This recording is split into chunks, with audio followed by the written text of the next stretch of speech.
Ang Buhay OFW ay hatid sa inyo ng San Miguel Corporation, Megaworld International, ang property one-stop shop at housing supermarket ng Overseas Pinoy. EGI, Ganzon Incorporated. Magandang gabi po sa inyong lahat. Ako po ang inyong kapatid, Marissa del Mar, at ito ang Buhay OFW. Sa unang tingin, masasabi natin na lucrative ang recruitment business. Maaaring totoo nga ito dahil marami sa ating mga kababayan ang pumapasok sa ganitong negosyo. Pero pera na lang ba ang lagi nating isasaalang-alang? Ngayong gabi, ikukwento sa atin ni Mr. MELBO MAGLIQUIAN ang kanyang karanasan bilang presidente ng isang recruitment agency. Dadalaw tayo sa Workers Assistance Unit ng OWWA. Makakakwentuhan din natin si Jenny Gonzales, isang OFW sa Dubai, at ilalahad sa atin ni Nanay Arceli ang sakit na nararamdaman ng isang ina na may mga anak na OFW. Ang lahat ng yan sa aming pagbabalik. Susunod, samahan niyo po ang Buhay OFW Foundation at ang Southville International School and Colleges at SITTI Foundation sa aming ginagawang pagtulong sa ating mga kapatid na naapektuhan ng bagyong Yolanda. Ang Buhay OFW Foundation po ay nagbigay na rin po ng tulong sa ating Alagang Kapatid Foundation ng Action TV at TV5 para po sa mga kapatid nating nasalanta at nasawi sa Yolanda.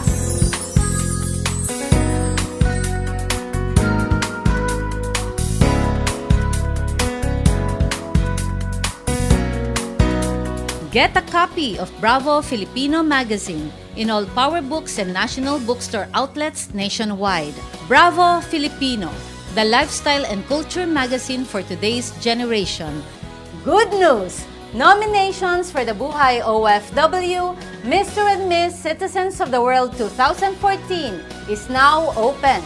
Maaari na pong ipadala ang inyong mga natatanging kwentong Buhay OFW and win fabulous prizes.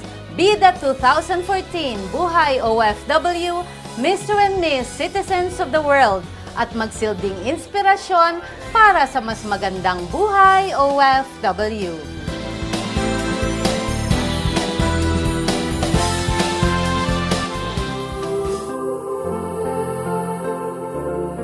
Sa aming mga kapatid at mga kababayan na nasawi ng Super Typhoon Yolanda, kasama niyo po ang Buhay OFW at ang Buhay OFW Foundation sa patuloy na pagdarasal para sa mapayapang pagbangon at muling pagsisimula. Patuloy po ang ating paglaban sa buhay. Huwag po kayong mawala ng pag-asa. Bukas po ang Buhay OFW Foundation sa mga nais tumulong. Maaari pong ipadala ang inyong mga donasyon sa Buhay OFW Foundation. God bless us all at maraming pong salamat sa inyong lahat. Buhay OFW.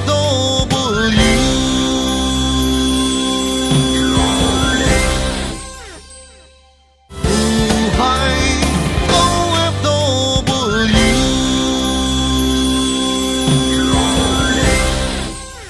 Ang Buhay OFW ay hatid sa inyo ng Megaworld International, ang property one-stop shop at housing supermarket ng Overseas Pinoy. Environment Solutions Flood Barriers, Flood Protection and Flood Management. EGI, Ganzon Incorporated. General Building and Engineering Construction Company, Poshum Global, The Green Company, Eco-Friendly Steel Frames, Southville International School and Colleges. Ka-Fellow Shop, providing the best business opportunity. EGI Resort and Hotel, Mactan, Lapu-Lapu, Cebu City. Isa sa pinakaabalang tanggapan sa OWWA ay ang Workers Assistance Unit o WAU na pinapangasiwaan ni kapatid SITTI JAFAAR. Workers Assistance Unit, which handles yung lahat ng mga problems for OFWs na nasa abroad, and it's the relatives who comes here and file the issues that they wanted to be assisted. And also those OFWs who are already resigned and they have some problems with their contract violations, all sorts, whatever they wanted to inquire, they also come to this office. On the average, merong 35 to 45 walk-ins na nagsasadya sa WOWWA araw-araw. Bukod pa ito sa mga tawag at emails na kanilang natatanggap. They usually call, and whatever it comes to this unit, they have a lot of inquiries, but we always suggest to them it would be better for them to visit the office personally. Because that time, kung mayroon kang iniintindi and you try to answer also the telephone, that would not be fair for those walk-in who took the time all the way to just come here and personally, request assistance. So, and we also need to get the record of the OFW. Samot-saring problema, mapa-financial assistance, sexual harassment, maltreatment, unpaid salary, mga kinukulong ng amo, missing OFWs hanggang sa problema sa pagkain. Alam mo naman ang sa Middle East when it comes to, their timing when it comes to eating. Sometimes it doesn't coincide with our timing. So, siguro, they cannot adapt to that. Some of them cannot adapt to that. But, siguro, it's one's effort to tell ang mga employer na this is the timing that we usually eat. If we don't mind, we would like to have such kind of same routine. Ang iba sa ating mga OFW, probably they are timid enough or nahihiya. They couldn't say what they wanted. Isa sa mabigat na suliranin na dinudulog sa kanilang tanggapan ay ang mga nakakulong na mga kababayan natin sa ibang bansa. Pag meron mga nakakulong, first, let's talk about dito, sa home base. Yung relative comes here. Siguro they get news sa mga friends, mga kamag-anak din if they have, na nakakulong ang kanilang kamag-anak. That way, we'll be able to know. And what we do is, nag-email kami sa post to verify the accuracy ng report ng mga kamag-anak. Second, we also communicate with the agency for them also to find out, since they are the deploying agency, it's just but right they also be a part of trying to, solve the problem. Mayroon din silang foreign counterpart agency, and they have their liaison officer, mostly who are speaking Arabic people, so sa foreign agency. So, one, malalaman natin through that. Also, pag hindi natin malalaman din, if the embassy usually every month has a visitation. All embassies, not only Philippine embassy, they have visitations to the different jail, and that is requested through a note verbal by the ambassador. Like, for example, let's talk about Qatar. The ambassador writes a note verbal to the Ministry of Foreign Affairs, and it goes to the Ministry of Interior, and then we get the approval. So they will be giving the exact date. So that time we go and visit, and we take note of the names. And that's the time that we also know that these people are, in prison. And having seen the list, by writing down the names, we will check the emails that are sent to us, whether it coincides with some people who are missing. So that's one way. And also through newspapers, media then, through Filipinos who are also coming to the embassy, who also tells the relatives here, nakakulong ito because of some, issues. So that's how we learn to know the stories, how assistance is given to them. First is visitation, trying to know kung ano ang kanilang mga problema, and then noting it down, and then talk with the authority. How far the case has gone, they will be telling us naman. The embassy will be told, and they themselves will tell us that we'll be having certain period of hearings that's going to take place. My scheduled hearing, for example, next week. So if it's really a very delicate case, na usually the Assistant to National naman handles that, and they provide also some interpreter at saka some assistance. The Polo OWWA also on that matter, when it comes to mga contract violations. Our officers also will obligingly go and accompany the people sa Ministry of Labor, or if it's the court, we also go. Ang sino man na kamag-anak o kaibigan ng OFW na may kinakaharap na suliranin ay maaaring magsadya sa Welfare Assistance Unit na matatagpuan sa ground floor ng OWWA Main Office. Anybody naman can come. For that matter, even not just the relatives, there are friends, there are boyfriends who comes to our office and ask assistance. It's just simple. Pasok lang sila. They're welcome to our office. They will tell us that we have some problems na gusto naming maghingi ng tulong. We would be ready to listen to whatever that problem is. Kaya lang, when we talk about documented at saka undocumented, we need the immediate family. Kunyari, ang OFW is husband. Wife niya has to, bring with her an NSO marriage certificate. If we think that it is really very urgent, it causes life and death, we don't have to look into the record. We just have to attend to that and email the post as urgent as it is. Noong naroon po ang Buhay OFW, naging saksi kami sa iba't ibang mga hinaing na idinudulog ng ating mga kababayan sa WOWWA. Mapalitan yung yung sweldo ko, ma'am, na hindi nila binigay, tapos Ilang buwan? isang buwan, ma'am, tapos yung ma'am, paano yan, may utang ako, paano ko tatapos yung 2 taon ko, ma'am, may ganyan naman ginatrato nila sa akin, ma'am. Investment opportunities para sa OFW hatid ng Mega World International.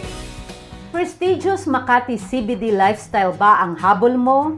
At San Lorenzo Place, lahat ng kailangan mo sa isang Makati address within easy reach na. For those who want innovative and upscale properties in the very best locations, ang Mega World International, ang property one-stop shop at housing supermarket ng Overseas Pinoy. At para sa mga palaging on the go, handog ng Mega World International ang San Lorenzo Place. Dahil conveniently located ang address na ito along EDSA in the Makati CBD, madaling ma-enjoy lahat ng offerings ng city. San Lorenzo Place offers 4 high-rise residential towers with 1 to 2 bedroom suites and combined units. May available ding special units sa Tower 4. Comfortable luxury ang meron sa mga homes. But outside the residence doorstep, exciting leisure naman ang matatagpuan. Amenities in the project include landscape jogging paths, a tennis court, clubhouse, a play zone with swimming pool complex, outdoor spa, and children's playground. Meron ding 3-level retail arcade sa podium para sa mga everyday necessities. And because you have a direct link to the MRT 3 trains in Magallanes, your commute is so effortless. Invest na sa isang Makati CBD address para sa inyong pamilya, kung saan pwedeng mag-work and play. San Lorenzo Place. Mega World International makes home ownership so much easier in the Philippines. Contact the office in your territory for more information on the project.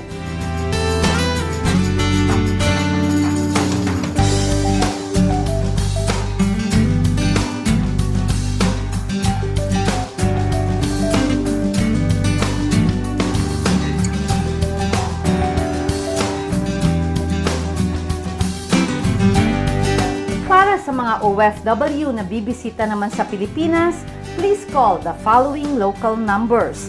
At kung ikaw naman ay online, visit www.megaworldinternational.com. Buhay OFW.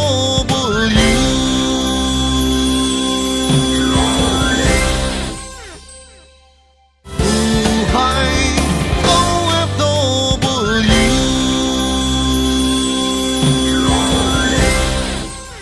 Ang Buhay OFW ay hatid sa inyo ng Environment Solutions, Flood Barriers, Flood Protection, Flood Management, Poshum Global, The Green Company, Eco-Friendly Steel Frames, The Manila Times, Drive It, EIFS Systems, as green as it gets. EGI Albergo Di Feroca Hotel, Baguio City, where every day is a holiday. 5 anak ni Nanay Arceli.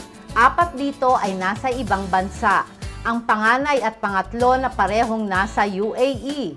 Ang pangalawa na nagtatrabaho sa Japan at ang pang-4 na nasa Australia. Tanging ang bunsong lalaki lamang ang kanyang nakakasama. Ayon kay Nanay Arceli, kung siya lang ang masusunod, Ako ayoko nalulungkot ako. Gusto ko sama-sama kami.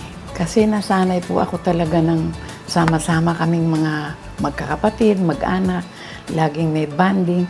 Pag umaalis sila, para akong tatakloban ng langit at lupa. Malungkot.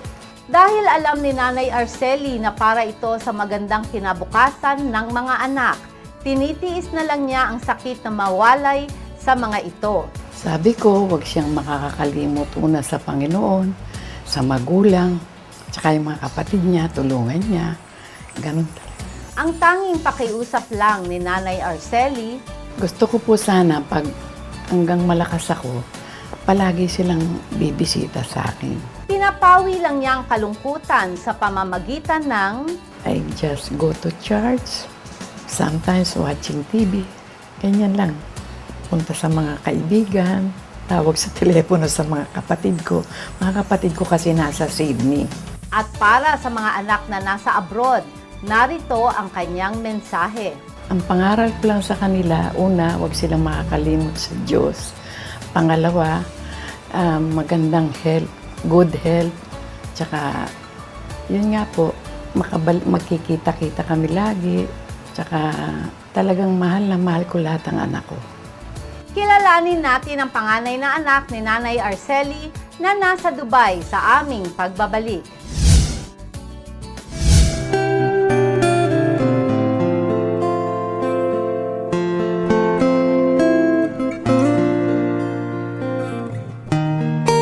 This is the effort of Southville International School and Colleges in partnership, of course, with the Buhay OFW Foundation and also the foundation of Southville, which we call the SEED Foundation. And we are giving these donations to the victims of the Tacloban and Yolanda tragedy. And we're thankful that our kapatid Marissa del Mar is helping us. Now we're assured that all the donations will go to the right hands. Makakarating talaga. Because we know of her connections and the resources that she can pull together.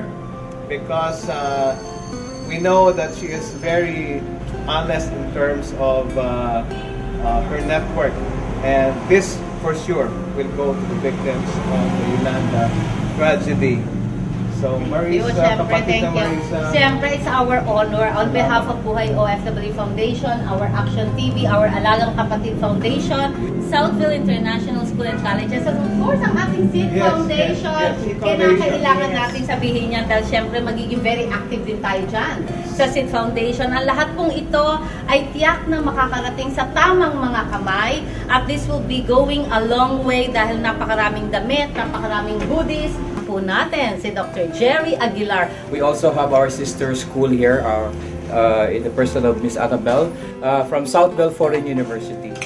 Okay. Yes, of course. We prepared some goodies here. Papakita natin. Water, we have biscuits. Yan. Yeah. Yan In naman. purple bag to Okay, represent syempre the Southville yan. color of our Okay. school, Okay. Southville International School and Yan. Colleges. May we hear a word from Miss Floridel? So again, Ms. Marissa del Mar, thank you for being a partner of Southville International School and Colleges in our Operation Paglingap for the Yolanda victims. Nako, it's our pleasure to be of service. Sabi ko nga, lahat pong ibinibigay natin to ay magpapagaan sa mga nararanasang kahirapan ng ating mga kapatid na naghihirap. Ayan, Miss Jo.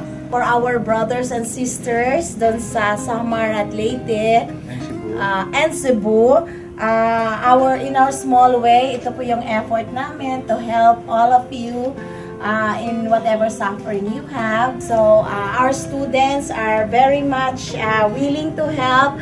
There will be more coming. This is just the first batch. Yes, So, that's true. we're one with you po. Ayan, that's In the efforts of everyone to help the people who are affected by Typhoon Yolanda. Wonderful, Jo. At syempre, kausapin natin si Miss Annabelle. Our prayers is with the victims and we fully trust Miss Marissa del Mar.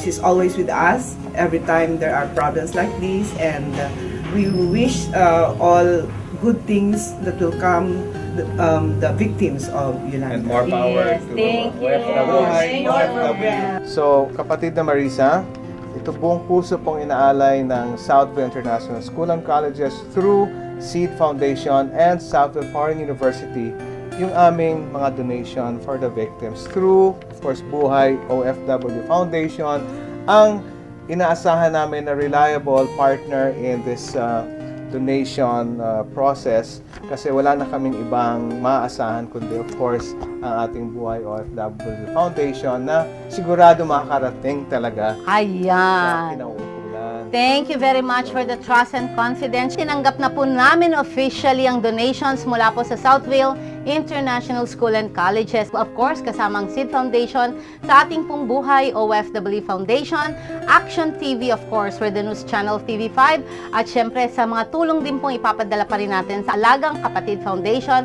Maraming pong salamat dahil maligaya po kami sa Buhay OFW Foundation dahil kapiling po natin at kasama sa ating mga proyekto sa pagtulong sa mga kapatid nating nangangailangan. Lagi, tuwi-tuwi na ang Southville International School and Colleges. At syempre, hindi po papahuli ang SEED Foundation. Marami rin po kami maitutulong para sa mga kapatid natin.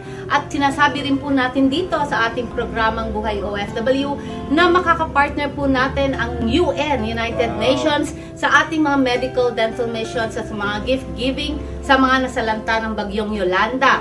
Kasama rin po natin ang Philippine Army, ang Armed Forces of the Philippines, ang Khalsa Diwan Religious Group ng Indian, the biggest in the Philippines, at kasama pa rin po natin yung mga different religious group na talaga naman pong panay po ang pagsuporta sa atin.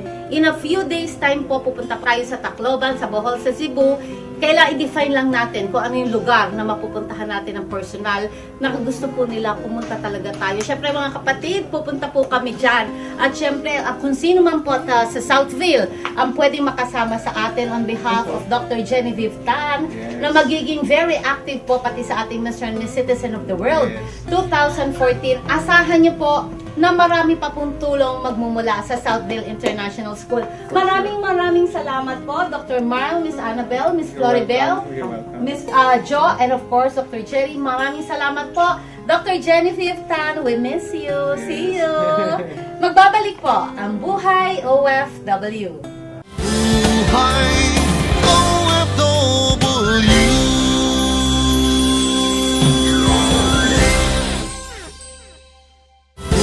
Buhay OFW.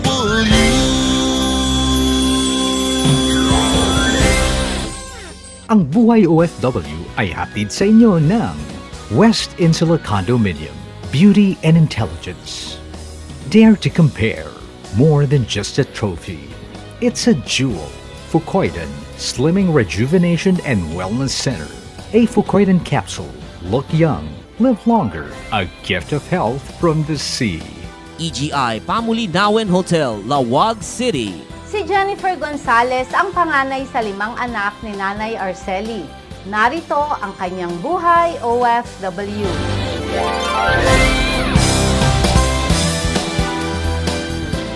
Hindi maikakaila na maganda ang takbo ng buhay ni Jennifer Gonzales dito sa atin.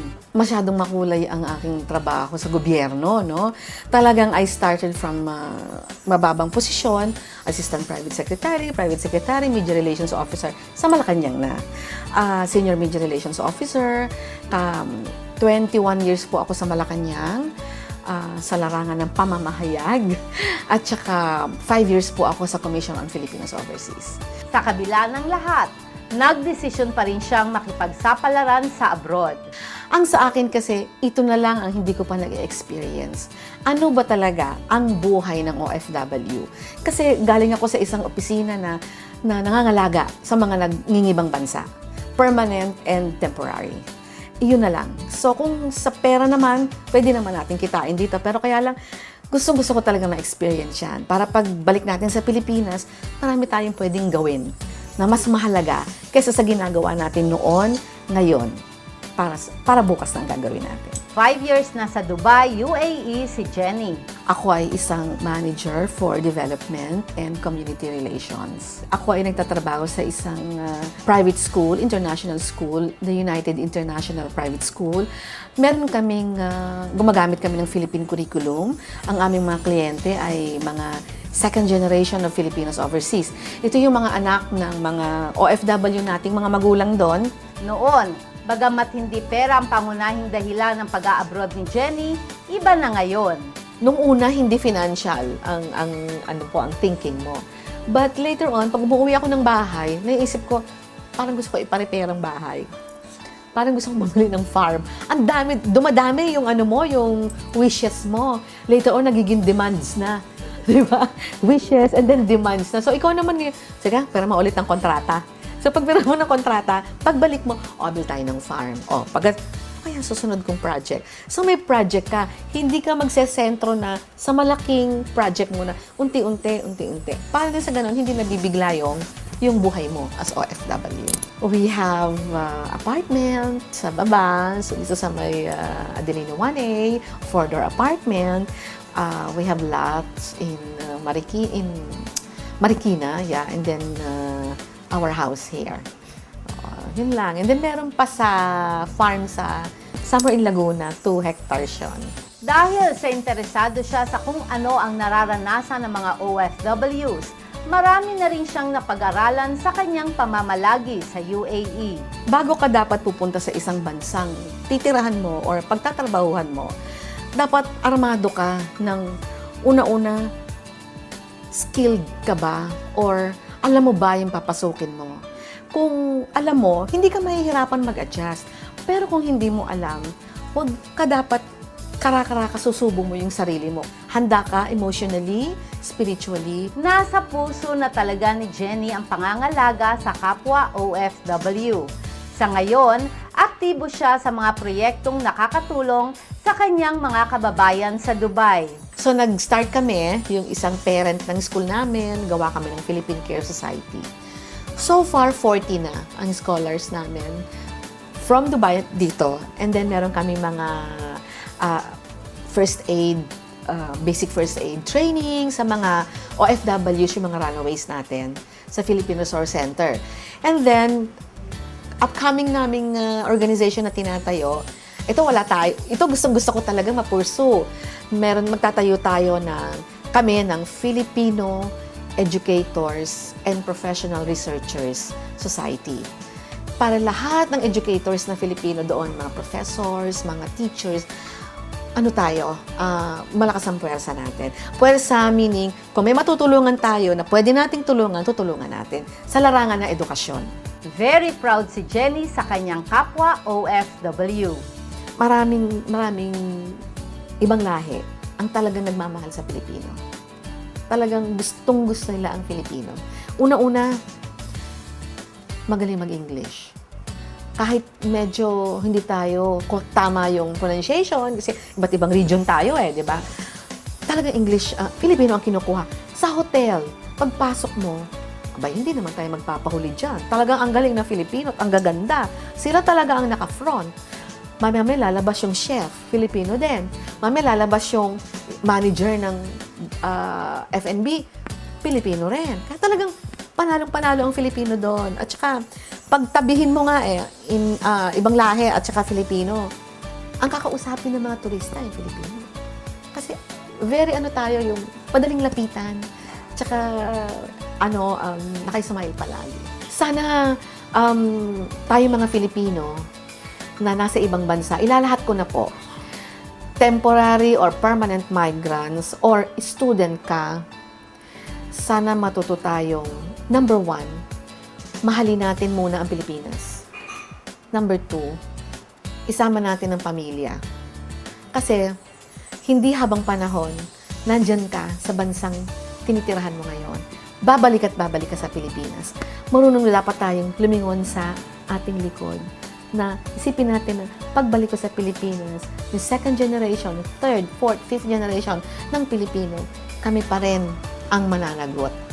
Kasi kami ngayon ang gumagalaw, kami ang nagtatrabaho, pananagutan ko ang susunod na henerasyon. Doon dapat ang iisipin mo. Pangatlo, pamilya mo, yakapin mo. Hawakan mo ng maayos ang pera mo.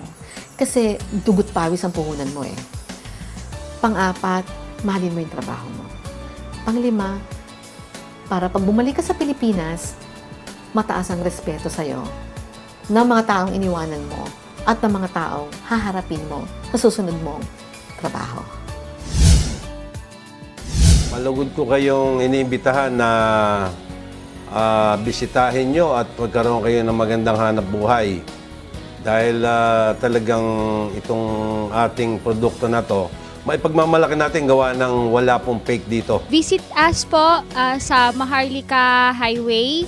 Beside po yung mismong office ng Cafelo Shop by Gemar Trading, Gapan Motors, Burgos, Santa Rosa, Nueva Ecija. Please like us on Facebook po.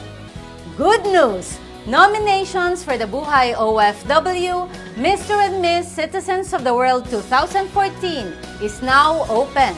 Maaari na pong ipadala ang inyong mga natatanging kwentong Buhay OFW and win fabulous prizes.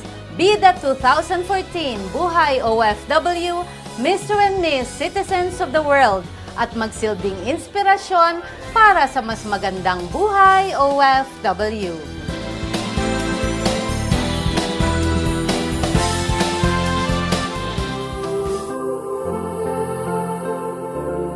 Sa aming mga kapatid at mga kababayan na nasawi ng Super Typhoon Yolanda, kasama niyo po ang Buhay OFW at ang Buhay OFW Foundation sa patuloy na pagdarasal para sa mapayapang pagbangon at muling pagsisimula. Patuloy po ang ating paglaban sa buhay. Huwag po kayong mawala ng pag-asa. Bukas po ang Buhay OFW Foundation sa mga nais tumulong. Maaari pong ipadala ang inyong mga donasyon sa Buhay OFW Foundation. God bless us all at maraming pong salamat sa inyong lahat. Buhay OFW.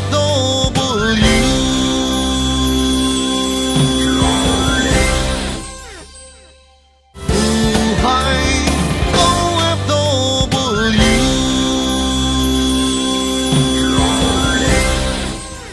Ang Buhay OFW ay hatid sa inyo ng San Miguel Corporation. Drive it. EIFS Systems, as green as it gets. A Fucoidan capsule. Look young. Live longer. A gift of health from the sea. Southville International School and Colleges. Cafelo Shop, providing the best business opportunity.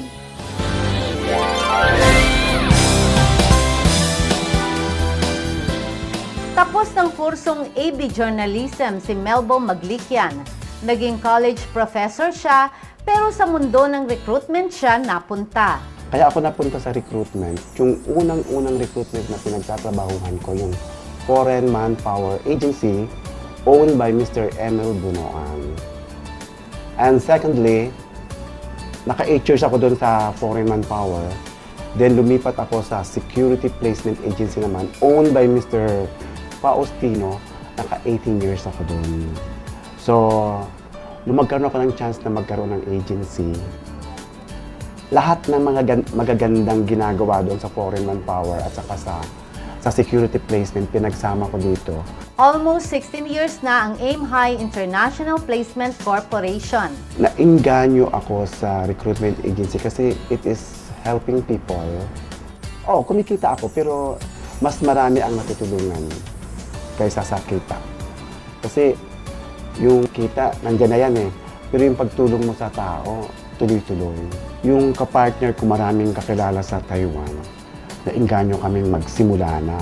So magmula noong 1998, 99, 2000, parang booming kami sa Taiwan at saka Hong Kong. Ayon kay MELBO, higit kumulang na nasa 15,000 na ang natulungan nilang makapagtrabaho abroad. Sa Hong Kong, usually ang pinapadala namin magmula noon, domestic lang eh. Domestic lang. Ayun. Tapos sa Singapore, domestic din. Hong Kong, Singapore, Malaysia, domestic lang.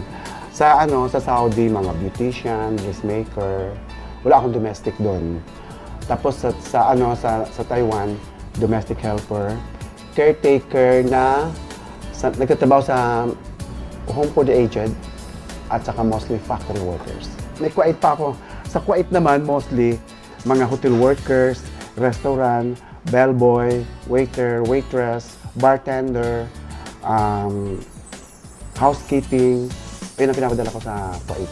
Dahil consistent ang magandang performance ng AIM High, naging recipient sila ng various recognitions at awards.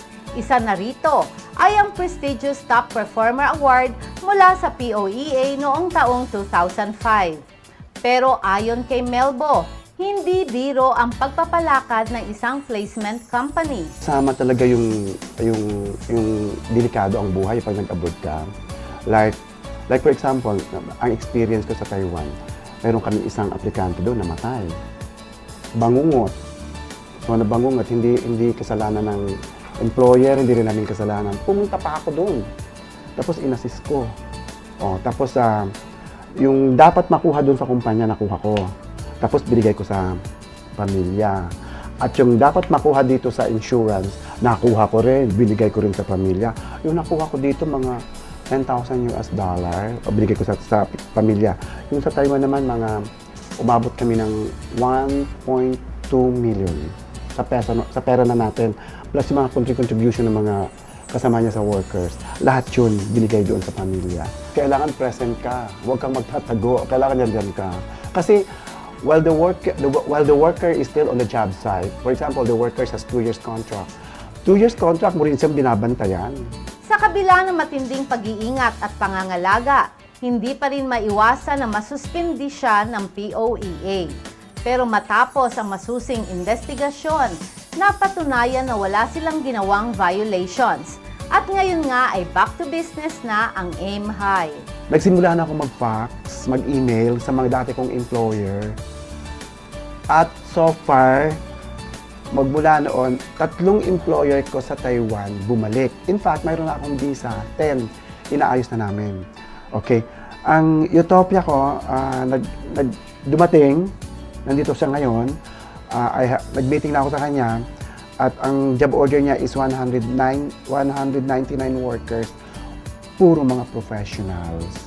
Tapos, mayroon akong Dubai na kukuha ng 200 mga AC technician, kaya lang mga babae lahat, walang babayaran. Kasi ayoko na may bayad eh. Kasi ayun nga, doon nga tayo nagkakaroon ng problema pag may bayad. Kasi bawal naman ngayon, bawal ng ganito. Kaya kung maaari walang bayad, sabi ko. Tapos yung sa Kuwait ko, I think this end of November, waiter, waitress, bellboy, hotel receptionist, cook, mga matataas na cook, mga chef. Ang mga sweldo, mga 125 Kuwait dinar, 525 Kuwait dinar, mga almost 130,000 pesos. Sa Taiwan, mga factory workers at saka mga caretaker, domestic, 0 placement fee. Walang placement fee, walang processing fee. Libre lahat. Kailangan broker at saka employer magbayad. Walang babayaran dito kasi bawal. Ganon din sa Hong Kong, sa Singapore, sa Malaysia, sa Saudi, Taiwan. Utopia, mga professional, mga doctors, medicines, mga biologists, mga psychologists, nurses, ito yon. Sa susunod na Buhay OFW, kikilalanin natin ang ERCOF, isang NGO na tumutulong sa ating mga OFW ng tamang financial management. Ipapakilala namin kayo kay Risa Asa, isang OFW turned beauty queen. Makakapanayam natin ang OWWA Welfare Officer na minsang natalaga sa Libya, Malaysia at Jeddah. Yan at marami pang kwento sa susunod na Buhay OFW. Maraming salamat po sa inyong pagtangkilik. Ang Buhay OFW po ang magsisilbing tulay para maihatid sa buong mundo ang inyong mga kwentong Buhay OFW. Ako po ang inyong kapatid na handang maglingkod, Marissa del Mar, kakampi, kaibigan at kapatid ng mga manggagawang Pilipino sa buong mundo. Ito ang Buhay OFW.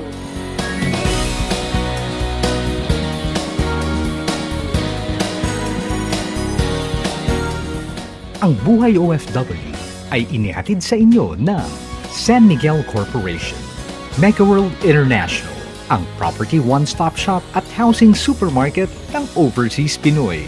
Drive it, wall cladding system, as green as it gets. South Insula Condominium, beauty and intelligence. Dare to compare, because the real home is beautiful, inside and out. Southville International School and Colleges. Cafelo Shop, providing the best business opportunity. Davis, Paint Reinvented. The Zen Institute, the art of beauty perfected from within.